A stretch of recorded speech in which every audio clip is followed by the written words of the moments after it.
আপনাদের আগেই বলেছি বেক্সিমকো ইন্ডাস্ট্রিয়াল পার্কের বিভিন্ন প্রতিষ্ঠানকে 2008 থেকে 2024 পর্যন্ত ওই পিরিয়ডটা ধরা হচ্ছে।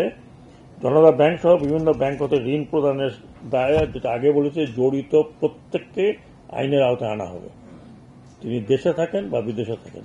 যারা বিদেশে চলে গেছেন, আমি আপনাকে অনুরোধ করব আপনারা দেশে এসে সারেন্ডার করেন।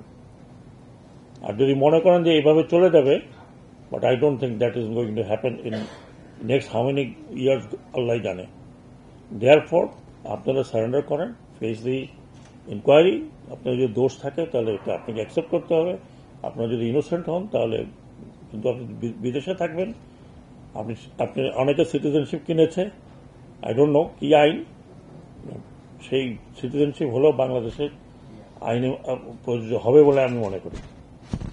তো আমি এইটাই অনুরোধ করব যে আপনারা দয়া করে আপনি এবং আপনার পরিবার এবং আগামী বংশধরদের সামনে যদি আপনাদেরকে ফেস করতে হয় তাহলে আসুন, মামলা ফেস করুন। যদি মামলা হয়, যদি ইনকোয়ারি হয়, ইনকোয়ারি ফেস করুন। If you are innocent, I can assure you, we can assure you that nobody will be touched. কিন্তু বিদেশে থাকবেন, এইখানে এই গন্ডগোলের মধ্যে ফেলবেন, সেটা হবে না। আরেকটি দ্বিতীয় কথা আমি আরেকটি অনুরোধ করছি যে আপনারা যারা এখানে আছেন বেক্সিমকোর সাথে জড়িত কর্মকর্তা কর্মচারী, আপনি দয়া করে এমন কিছু করবেন না যেখানে আমাদেরকে কঠোর হতে হয়। আমরা কঠোর হইতে চাই না। একই সাথে আমি শ্রমিক নেতাদের অনুরোধ করব যে ওনারা যেন পরিস্থিতিটা বোঝেন, কেন ওনারা সবই দেশপ্রেমিক, প্রত্যেকে দেশপ্রেমিক। অনেকের সাথে আমার দেখা হয়েছে, অনেকের সাথে দেখা হয়নি। যাদের সাথে দেখা হয়নি আমি সময় মতো তাদেরকেও ডাকবো। আপনারা সবাই দেশপ্রেমিক। এমন কিছু করবেন না, গতবারের মতো যা দেখেছি এমন কিছু করবেন না, বা এমন কিছু করতে দেবেন না যে আবার একটা সমস্যা সৃষ্টি হয়। তো আমি এই কথা বলছি। মোটামুটি এই ছিল আমাদের পক্ষ থেকে আপনাদের ব্রিফিং। আমি দুঃখিত যে গতকাল আপনাদের ডাকেনি, কারণ আমাদের সময়ের অভাব, প্লাস আমাদের সিদ্ধান্ত নিতে অসুবিধা হতো যদি আপনারা থাকতেন।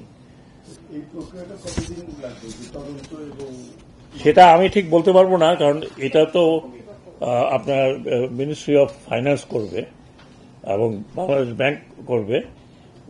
সেটা শুরু হবে আমি আশা করি। যদি শুরু না হয় তাহলে আমি মোটামুটিভাবে এটা পিছনে লেগে থাকব। বেক্সিমকো এত সহজ তো না। হ্যাঁ, নানান রকমের আমি শেয়ার বিক্রি করতে চাই, ওখানে শেয়ার ড্রপ হয়ে গেছে, কেউ বলে প্লেস শেয়ার, কেউ বলে এই শেয়ার। এটা আমি যদি এইভাবে আমরা কন্টিনিউ করতাম তাহলে আরো 3 মাস লাগতো খালি কি বলতেছে এটা বুঝতে। এবং আমার সোজা কথা, আমার ব্যাকগ্রাউন্ড হচ্ছে আমি ফৌজি মানুষ, সৈন্য, একজন কি বলবো, সামরিক।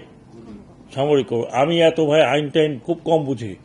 সোজা কথা হচ্ছে এই সমস্যা আছে, সমস্যার সমাধান চাই। এটা করতে করতে আমাদের এই কটা মাস চলে গেছে। শেয়ার বিক্রি হবে না, ওইটা বিক্রি হবে নাকি জনতা ব্যাংক বিক্রি করবে, না কোন ব্যাংক বিক্রি করবে।